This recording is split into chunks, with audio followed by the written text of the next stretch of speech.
नमस्कार दोस्तों। हम पढ़ रहे हैं दिव्या प्रकाश दुबे द्वारा लिखी हुई पुस्तक अक्टूबर जंक्शन। कल हमने इसका 5वां अध्याय पढ़ लिया था, तो आज इसका 6ठा अध्याय पढ़ते हैं। 10 अक्टूबर 2014 गोवा दिल्ली में सरकार बदल चुकी थी।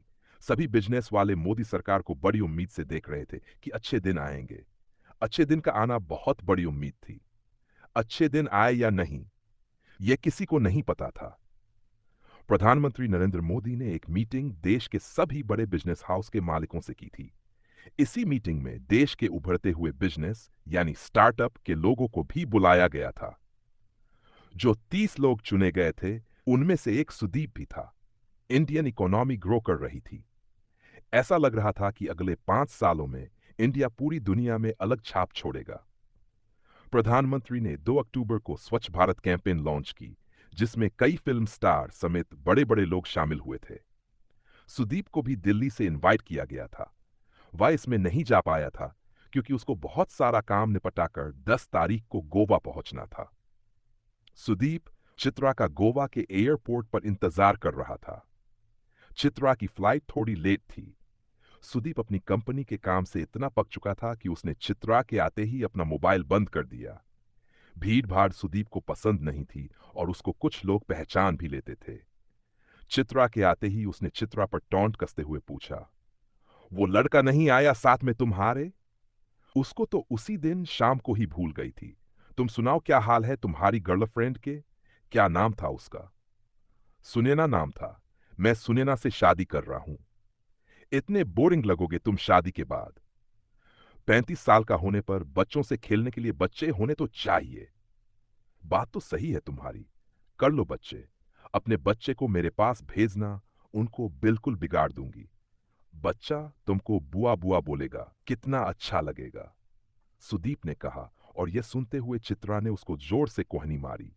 एयरपोर्ट के बाहर ही कार आई हुई थी। सुदीप ने कार की चाबी चित्रा को दी। तुम पहले आ चुकी हो गोवा। हाँ, मैं हनीमून पर यहीं आई थी।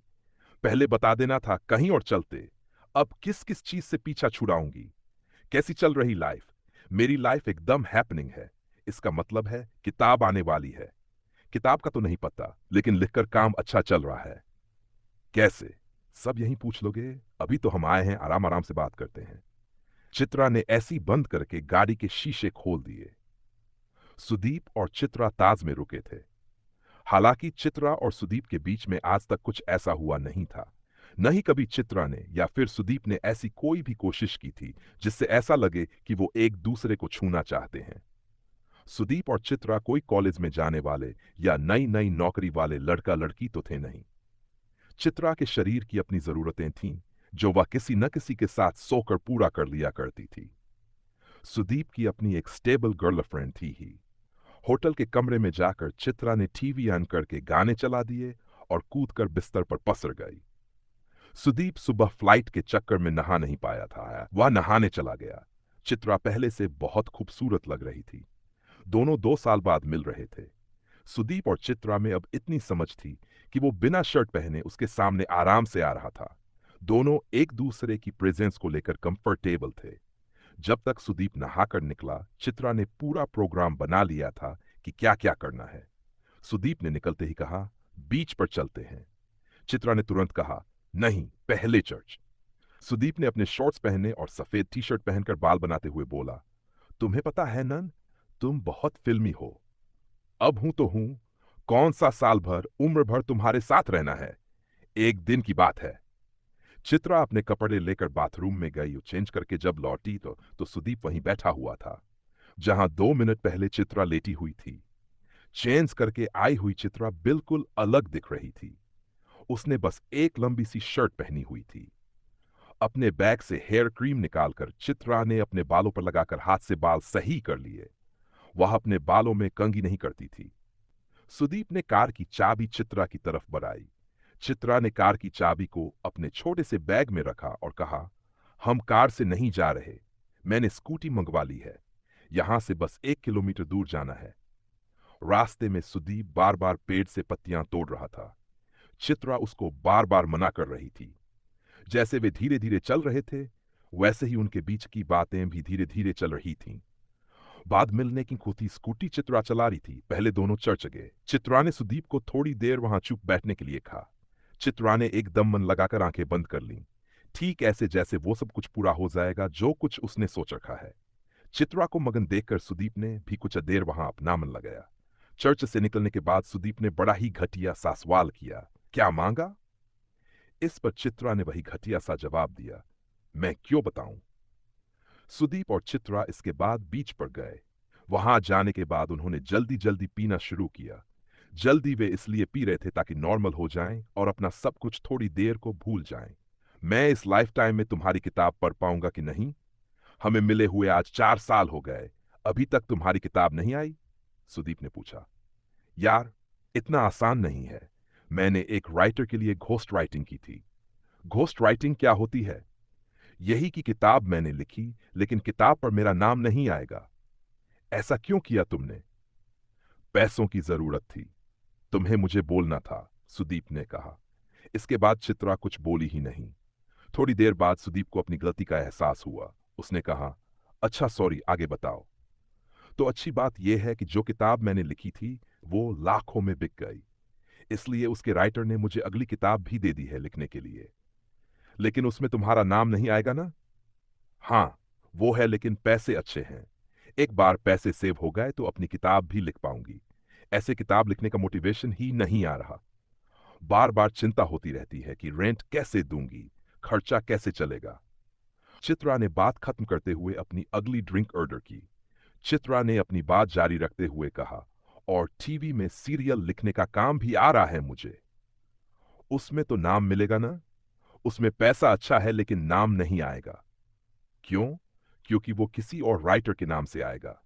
टीवी राइटर के पास इतना काम है कि वो खुद नहीं पूरा कर सकते, इसलिए बाहर आउटसोर्स कर देते हैं। तुम इसलिए लिखना चाहती थी कि तुम्हें कोई भी नहीं जाने? नहीं। फिर ये क्यों कर रही हो? बस थोड़े दिन की बात है। ऐसे वो दिन कभी नहीं आएगा। देखो, मुझे ज्यादा पता नहीं राइटिंग का, लेकिन तुम यही करती रह जाओगी। दूसरों के लिए कोई कैसे लिख सकता है? तुम नहीं समझोगे, मुझे समझना भी नहीं। मुझे बस ये पता है कि मैं किताब पर चित्रा पाठक का नाम देखना चाहता हूं। यह बोलकर सुदीप उठकर चित्रा के पास गया। उसको कुर्सी से उठाकर जोर से गले लगा लिया और उसके माथे पर चूम लिया। चित्रा ने सुदीप को जोर से पकड़ लिया और कान में धीमे से कहा, थैंक यू फॉर कमिंग।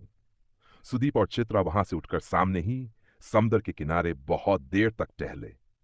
टहलते टहलते चित्रा ने सुदीप से पूछा, तुम्हारा काम कैसा चल रहा है?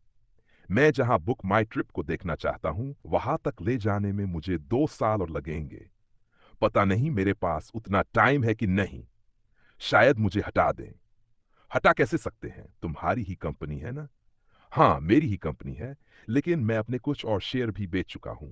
अगर बोर्ड ऑफ डायरेक्टर्स बैठकर फैसला लें तो मुझे हटा सकते हैं, लेकिन अभी मुझे इस बारे में कोई बात नहीं करनी। सुदीप ने समंदर के किनारे टहलते हुए चित्रा के कंधे पर हाथ रख दिया। चित्रा ने सुदीप के शॉर्ट्स की पीछे वाली जेब में हाथ डाल दिया। पानी उनके पैर से छूकर लौट रहा था। इस बीच एकाएक पानी जोर से आया। इससे पहले कि वे बचने की कोशिश करते, दोनों पूरी तरह भीग चुके थे। दो लोग जब तक एक दूसरे को ये नहीं बताते हैं कि वे रोते किस बात पर हैं, तब तक करीब नहीं आते। चित्रा और सुदीप के रिश्ते की सबसे अच्छी बात शायद यही थी कि उन दोनों में से किसी एक को भी प्यार जैसा नहीं लगा था एक दूसरे के साथ। वे बस एक दूसरे के लिए छुट्टी की तरह से थे, जिसका इंतजार वे साल भर करते। पुराना सब कुछ भूलकर नया शुरू करने की हिम्मत एक दूसरे को देते। ऐसा रिश्ता हर किसी की जरूरत है। बस दिक्कत यह है कि जब कोई इतना अच्छा हमें मिलता है तो हम उसको रोकने की कोशिश करते हैं। रोकने की कोशिश में सब कुछ बह जाता है। छुट्टियां तभी तक अच्छी हैं जब तक वो मुश्किल से मिलती हैं। इस बार पहली बार सुदीप और चित्रा के बीच वो सब कुछ हुआ जो किसी भी लड़के और लड़की के बीच हो सकता है। सुदीप और चित्रा जब सुबह सोकर उठे तो एक दूसरे में ऐसे फिट थे जैसे दोनों के शरीर को सालों से एक दूसरे की आदत हो। दो लोग जब एक दूसरे को पूरी तरह से समझ लेते हैं तो बीच की खाली जगह खोकर एक दुनिया हो जाते हैं। सुदीप चित्रा की दुनिया नहीं था, बल्कि उसकी दुनिया से दूसरी दुनिया के बीच की खाली जगह था, जिसको भरने की कोशिश करते ही वो पूरा एक दिन खो जाता। जिस साल सुदीप चित्रा से मिलता था उस साल के दिन 364 गिन लेता था। यूं एक दिन का गुमशुदा होना कैलेंडर को भी अच्छा लगता है। बढ़िया ही हुआ कि दोनों को अभी तक प्यार नहीं हुआ, वरना वे एक दूसरे के पते अभी तक भूल चुके होते। सुदीप ने ऐसे ही गोवा की एक शाम को डूबते हुए सूरज की ओर देखते हुआ चित्रा से कहा था, हमें शायद कभी मिलना ही नहीं चाहिए था। ऐसी उदास बातों पर मेरा कॉपीराइट है।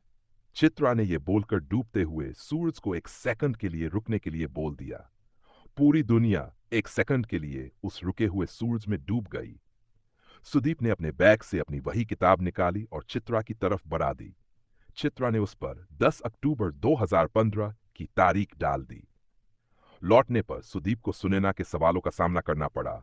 आखिर वह फोन बंद करके गायब कहां था? सुदीप ने एक सस्ता सा झूठ बोल दिया कि वो घर पर कुछ इमरजेंसी थी। वह लखनऊ गया था। लखनऊ गए सुदीप को सालों हो चुके थे। अपने घर लौटने की उसकी सारी वजहें खो चुकी थी। तो ये था इसका छठा अध्याय। कल हम इसका 7वां अध्याय पढ़ेंगे।